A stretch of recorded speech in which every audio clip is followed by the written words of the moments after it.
বছরে একবার বন্যা আসে আর বছরে একবার দেব আসেন। 5 বছরে একবার এসে পাগলু ডান্স করেন, সবাই ভোট দিয়ে দেন। তিনি 3বার সাংসদ হয়ে মানুষের জীবনের কোনো পরিবর্তন করতে পারেননি। দেব একজন অসফল সাংসদ, অসফল রাজনৈতিক নেতা। ঘাটালের লোকেরা নিজের ছেলে বলে ভোট দিয়েছিল, তিনি ধোঁকা দিয়েছেন। ঘাটাল মাস্টার প্ল্যান নিয়ে দেবকে বেনজির আক্রমণ করলেন দিলীপ ঘোষ। আর তার এই মন্তব্যের পাল্টা দিতে গিয়ে দিলীপকে কিন্তু কোনো আক্রমণ করেননি, বরং তিনি বলেছেন, দিলীপ বাবু আমার অত্যন্ত প্রিয় একজন রাজনীতিবিদ, তার প্রতি আমার সম্মান আছে।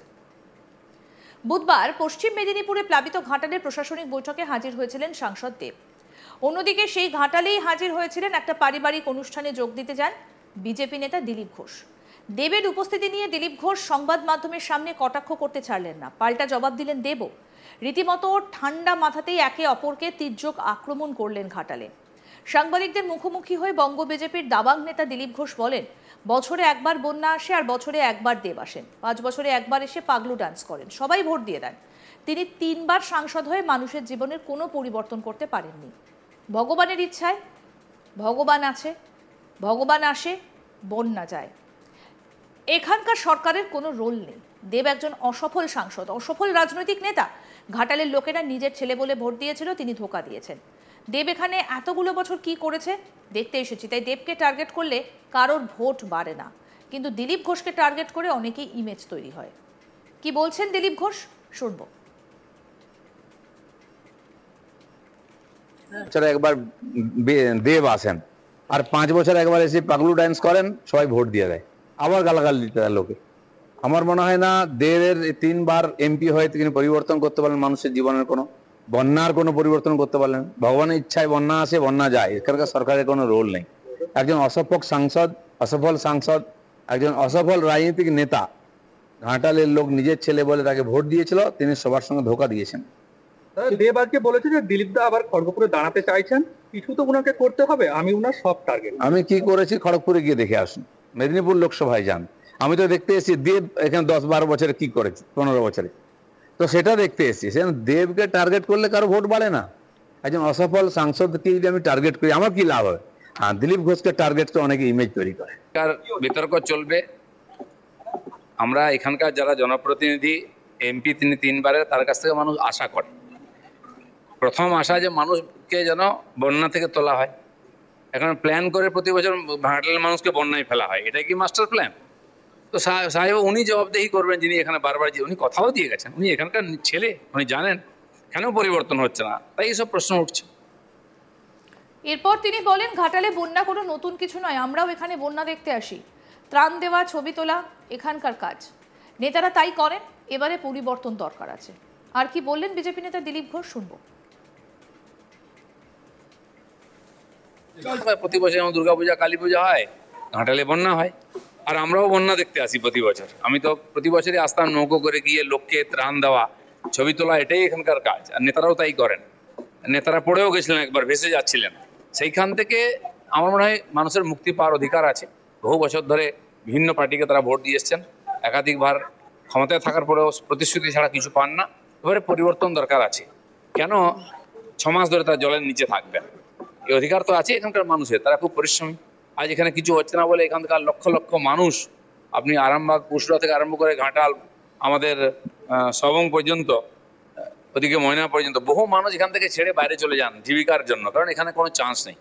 কিন্তু তাও যারা আছেন তারা বহু পরিশ্রম করে এখানকার উন্নতি করেছেন, বাড়ি ঘর, বাজার, হাট, তারা পরিশ্রমী, কিন্তু তাদের পরিশ্রম করার সুযোগ দিতে হবে। তারা এখানে শান্তিতে থাকতে পারেন। 6 মাস কেন জলে জঙ্গলে ঘুরতে হবে?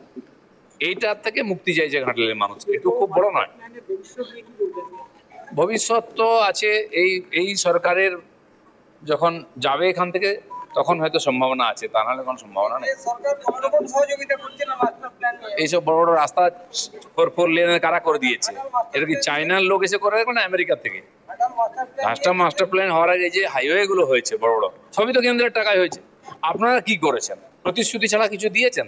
দিদিমণি আসবেন, খালটা শাড়ি তুলে 6 ইঞ্চি জলে দাঁড়িয়ে ফটো তুলে চলে যাবেন। দেব আসবেন, বন্যা আসার পরে দেব আসবে প্রতি বছর, দিয়ে একটা স্তোক বাক্য দেবে, আর 5 বছরে একবার পাগলু ড্যান্স হবে ভোটের জন্য। এইটা কি পাওনা আছে ঘাটালের লোকের? এর তো পরিবর্তন চাইছি আমরা। আপনারা যদি মনে করেন চান, সব এমপিরা চিৎকার করে পার্লামেন্ট বন্ধ করে দিচ্ছেন, আমি তো বলছি আপনারা একবার ঘাটাল মাস্টার প্ল্যানের জন্য পার্লামেন্ট বন্ধ করুন, আমরাও থাকবো। আপনারা সেটা করবেন না, কারণ তাতে আপনারা ভোট পাবেন না, ভোট তো পেয়েই যাচ্ছেন। দাদা, মালদা জেলার জেলা তৃণমূলের সভাপতি বিজেপি কর্মীদের বোম নিয়ে তাড়া করা হুমকি দিয়েছে। দেখুন, আজকাল অনেক নতুন নতুন নেতা হয়েছে, খাটমানি খেয়ে টাকা পয়সা কামিয়েছে, গরম গরম ভাষণ দিয়ে কে টিকিট চাইছে, কে পদ চাইছে, এতে কিছু যায় আসে না। এই ক্রিমিনালটা পশ্চিমবাংলার রাজনীতিটাকে কলুষিত করে দিয়েছে। মুখ্যমন্ত্রীকে চ্যালেঞ্জ করে দুর্গাপুরের বিএলএর ফেসবুকে ভুয়ো ভোটার পেলে অবশ্যই মার দেবে, আমাদেরকে আপনি চাকরি দেননি, যে চাকরি খাওয়ার ভয় দেখাবে, নিরপেক্ষভাবে কাজ করা। সরকারি কর্মচারীদের দুই একজন এখনো মেরুদণ্ডী প্রাণী আছে, এটা বোঝা যায়। এই মন্তব্যের পাল্টা দিতে গিয়ে তৃণমূল সাংসদ দেব কিন্তু উল্টো পথে হেঁটেছেন। তিনি দিলীপ ঘোষকে আক্রমণ করার বদলে প্রশংসায় ভরিয়ে দিয়েছেন। তিনি বলেন, দিলীপ বাবু আমার অত্যন্ত প্রিয় একজন রাজনীতিবিদ, তার প্রতি আমার সম্মান আছে, তবে আক্রমণ না করলে রাজনীতি করা যায় না। আমার কোথাও গিয়ে মনে হচ্ছে দিলীপ বাবু খড়গপুরের জন্য প্রস্তুত হচ্ছেন। প্রস্তুত হতে গেলে কোনো একজনকে ঢিল মারতে হবে, আর আমি হচ্ছি সবচেয়ে বেশি সফট টার্গেট। কিছু না হলেও দেবকে আক্রমণ করতে হবে। তবে দিলীপ বাবু এমন একজন মানুষ যিনি সামনে কথা বলতে ভালোবাসেন, পেছনে ছুরি মারেন না, এটা আমার মনে হয়। আমি মনে করি এরকম রাজনীতিবিদ থাকা উচিত, যিনি চাইলে দিদির সঙ্গে গিয়ে দেখা করতে পারেন। কি বলছেন তৃণমূল সাংসদ দেব, শুনবো। দিলীপ বাবু আমার অত্যন্ত প্রিয় একজন রাজনীতিবিদ। আমি এটা বাড়িয়ে বলছি, আমার দিলীপ বাবু নিয়ে আলাদা আমার কাছে একটা সম্মান আছে একটা লোকের কাছে। কিন্তু আমার কোথাও যেন মনে হয়, যেটা আমি শুরুতে বললাম, আক্রমণ না করলে রাজনীতি করা যায় না। আমার কোথাও যেন মনে হয় দিলীপ বাবু এবারে খড়গপুরের জন্য প্রস্তুত হচ্ছেন।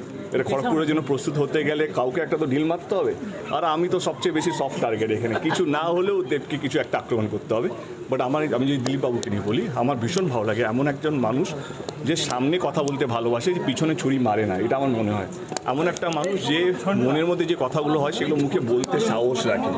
তো সেইটা হচ্ছে দিলীপ বাবুর ক্যারেক্টার, সেটা আমার কাছে, মানে আমি দিলীপ বাবুকে অত্যন্ত শ্রদ্ধা করি। এবং আমার মনে হয় এরকম রাজনীতিবিদ থাকা উচিত, যে যা ইচ্ছা করতে পারে, নিজের মনেরটা রাখে। সে চাইলে দিদির সঙ্গে গিয়ে দীঘাতে গিয়ে বলে দেবো, দাদা মানুষকে ভালো রাখার জন্য আর কি করা উচিত, সেটা আপনি আমার থেকে বেশি সিনিয়র, আপনি আমাকে ভালো বোঝাতে পারবেন।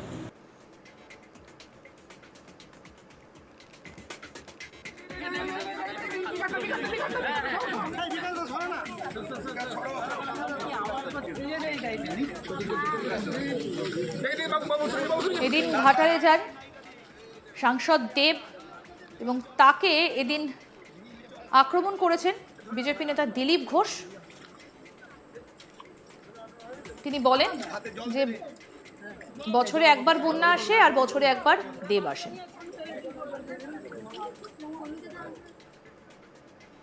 আরো আপডেট পেতে দেখতে থাকুন আজ তাক বাংলা। সাবস্ক্রাইব করুন, নোটিফিকেশন পেতে বেল বাটন অপশন প্রেস করুন, হোয়াটসঅ্যাপেও ফলো করুন আজ তাক বাংলা।